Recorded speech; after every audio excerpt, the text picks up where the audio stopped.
Hello, geeks, freaks, and all those unique. MZ Frodis here. In the first season of The Mandalorian, we experienced the adventures of a bounty hunter without a name and his young, also nameless charge. But with Season 2, The Mandalorian takes his first steps into a larger world, becoming entrenched in galactic politics and interacting with legendary figures. But with the season now over, I thought I'd look back and rank the appearances from previously established characters from the Star Wars franchise and see how well they worked in The Mandalorian. Number 5, Ahsoka Tano. One thing that I should say is that despite this being a ranked list, I hate to say that it's from worst to best. Just because I don't think there is a worst, I enjoyed every appearance from a lore character. There are just some that I enjoyed more than others. We knew Ahsoka was coming. There were enough rumors to know that this was a certainty. That didn't make it any less thrilling to see Ahsoka wielding her double lightsabers in live action for the first time, played by Rosario Dawson, a longtime fan cast for the role. Her appearance in Chapter 13, The Jedi, gives us a backstory for the child, now known to be Grogu, solidified Din's quest, and set up Ahsoka's own adventures, coming soon to Disney+. It's the last bit that puts Ahsoka at the bottom of the list for me. I love Ahsoka, and I think she's a fantastic character. I loved when she appeared on Star Wars Rebels, and Twilight of the Apprentice is one of my favorite episodes of any of the Star Wars shows. But one thing about Ahsoka's appearances on Rebels is that it never stopped being about Ezra, Kanan, and the other members of the Ghost Crew. While Twilight of the Apprentice appears to be named after her, there can be arguments made that it's named after her, Ezra, and Maul. All of the characters go through things that can be considered Twilights, and they are characters that are strongly identified as being apprentices. God, I love Rebels so much. But I'm getting off topic. Ahsoka was always a side character on Rebels, but when it came to her appearance on The Mandalorian, she pretty readily takes over. While The Mandalorian often has episodes that are Din goes off on a quest for someone in order to get something, he always learns something about himself, and in the end, the experience causes him to grow. But with Chapter 13, the entire adventure is about Ahsoka. Din is more of a guest star within her story. This episode is the biggest example of backdoor pilot that The Mandalorian Season 2 has, which is saying a lot, because The Mandalorian Season 2 played on that a lot. It's something I don't really like, because Ahsoka is already a well-established character from the animated series. Disney didn't need a proof of concept. Ahsoka was going to be made regardless of this episode. They could have introduced her a bit more organically for my money. Don't get me wrong, I thought the episode was great, but there was something that felt a bit hollow to me, and it's that it focused so much on a character who's not the Mandalorian, and that story's not going to be continuing on this show. Number 4, Boba Fett. I debated long and hard where to put this guy on my list. This is actually something that might get me some ire. Now, I've never been a huge fan of Boba Fett, and I was actually against him appearing on The Mandalorian. However, his first full appearance in Chapter 14, The Tragedy, was one of the best episodes of not only the season, but the series. Watching that episode, I suddenly understood why so many people were such huge fans of Boba Fett. Robert Rodriguez showed him to be an utter badass. For as much as people loved Fett for looking cool in his armor, I thought he was even cooler taking out stormtroopers in his hermit gear with nothing but a gaffy stick. It was also great to see Temuera Morrison finally take on the role he was always meant to play. Not only were the fight scenes amazing, we got to see another side of Boba Fett.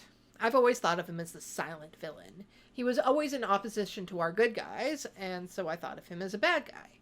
But this episode shows that he has, or has at least developed, something of a code for himself. This was intriguing and something I looked forward to exploring as he agreed to help Din find Grogu. Then things became ruined for me. It was like as soon as they got Boba Fett into the suit, they didn't know what to do with him because he was so overpowered. We saw him as this remarkable badass without the suit, and we finally got to see him with it back, and he spends 2 episodes really just hanging around in Slave 1.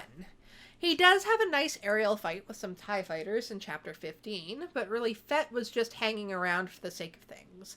Fennec Shand got so much more to do over the course of Chapters 15 and 16.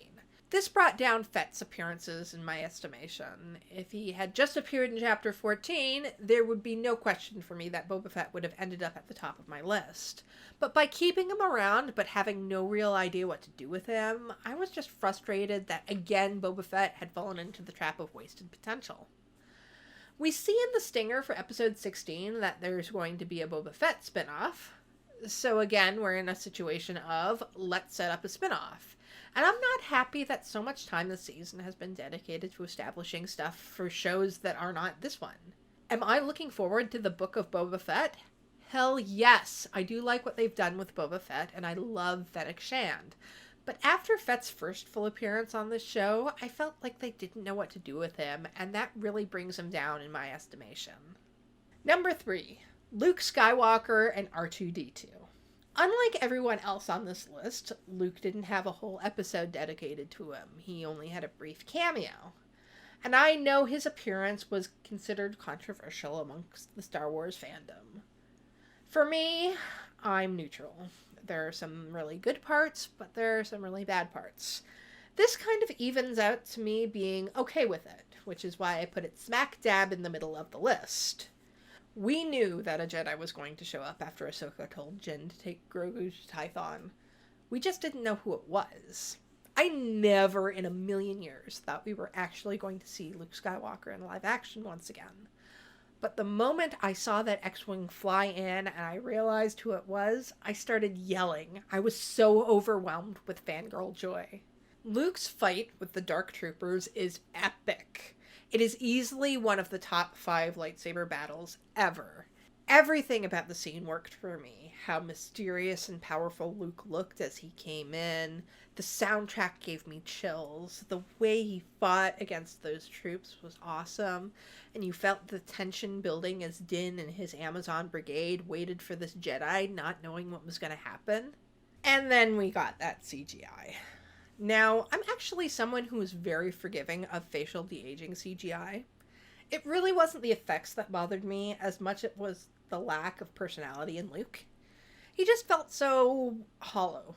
Not in terms of the effects, it's just like he wasn't really Luke. If I were Grogu, I certainly wouldn't trust that guy. I will forever remain salty that Luke wasn't enough of a dork bird to call Grogu Baby Yoda. Come on, Luke Skywalker totally would. But seeing Luke and R2 come back, however briefly, was such a rush. These are the characters I first fell in love with, from the era when I first fell in love with them. Return of the Jedi is the first Star Wars movie I remember watching, so that black-robed Luke is the one I think of when I think Luke Skywalker. I may have had some problems with it, but any criticisms were muted by the fact that this was such a short sequence. It did everything it needed to, punching me right in the gut with that amazing entrance. While the CGI Luke and his personality could have been better, I was more focused on Din and Grogu saying goodbye anyways. Number 2, COBB VANTH. I really debated how high I was going to put COBB VANTH on this list. Chapter 9 is one of my favorite episodes of the series. I think it struck an amazing balance between an episode of The Mandalorian while having some deep lore references for fans. The references are the deepest we get in the series. While everyone else on this list is fairly accessible, there are some hardcore Star Wars fans who don't know who COBB VANTH is. Even if you read the book he appeared in, you could be forgiven for forgetting about him because he's not a major character. But he is still a lore character. COBB VANTH serves to introduce us to what's happened to Tatooine in the years since Luke left. But he's not a character who comes with a lot of his own baggage. Rather, he stands as a character who's contrasted to Din. And that's what I'm looking for in every character on this show. It's called The Mandalorian, and that means everything should be building towards the character arc of Din Djarin, who is the Mandalorian. When I have complaints about an episode, it's usually because I feel it's more about another character than it is Din. That's not the case in Vanth's episode. Everything about Vanth has sort of an echo in Din. He contrasts and complements Din. In the 40 minutes he's on the show, he earns Din's respect enough to entrust him with potentially taking over his mission to watch Grogu. Din learns that you can earn Mandalorian armor rather than being given it because you were born into it or you were a foundling. Besides Kara in the first season, Vanth is the character I feel had the most kinship between himself and Din. He's the character I most hope to see back on the show, simply because I like the chemistry between them. I like the idea of these two being friends. Casting Timothy Olyphant in the role is such an excellent move. The Mandalorian has played on Western aesthetics, and it's always been an element on Tatooine. It's great to see them just dive right into the homage to Deadwood.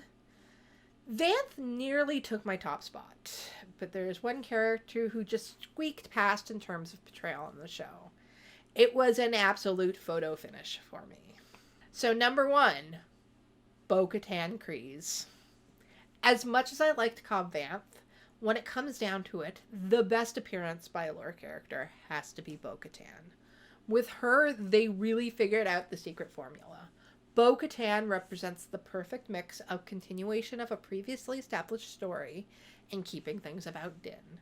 First of all, just a massive thanks to Jon Favreau and Dave Filoni for keeping Katie Sackhoff in the role of BO-KATAN. While I understand recasting can and will happen, I'm a big believer in keeping fidelity between the animated and the live-action series.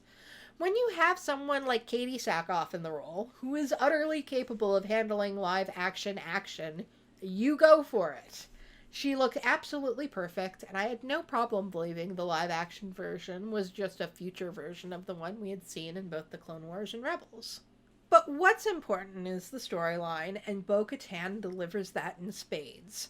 We're able to continue on her storyline from the Clone Wars and Rebels, with her trying to be the savior of Mandalore after so many years of subjugation. With the introduction of the Darksaber at the end of Season 1, we needed to find out what had happened to her at some point. And as much as the storyline continues on from previous shows, it still remains focused on Din. BO-KATAN wants to save Mandalore, and Din is a Mandalorian. Through BO-KATAN, Din can find out that maybe the way he's been brought up really isn't the way. It's through BO-KATAN that we get an idea as to what the story of The Mandalorian Season 3 might be, as Din is now the wielder of the Darksaber, and thus the ruler of Mandalore. The flaw in Ahsoka, Tano, and Boba Fett's appearances were that I felt that they were the main characters in the episodes that they appeared. Didn't just happen to wander into their story. But BO-KATAN was introduced to serve as a part of Din's story. It's his connections with her that are going to make him a part of the larger Star Wars universe. Ahsoka and Boba Fett will go off onto their own to have their own adventures. They might cross paths with Din again, but if they didn't, I wouldn't be shocked.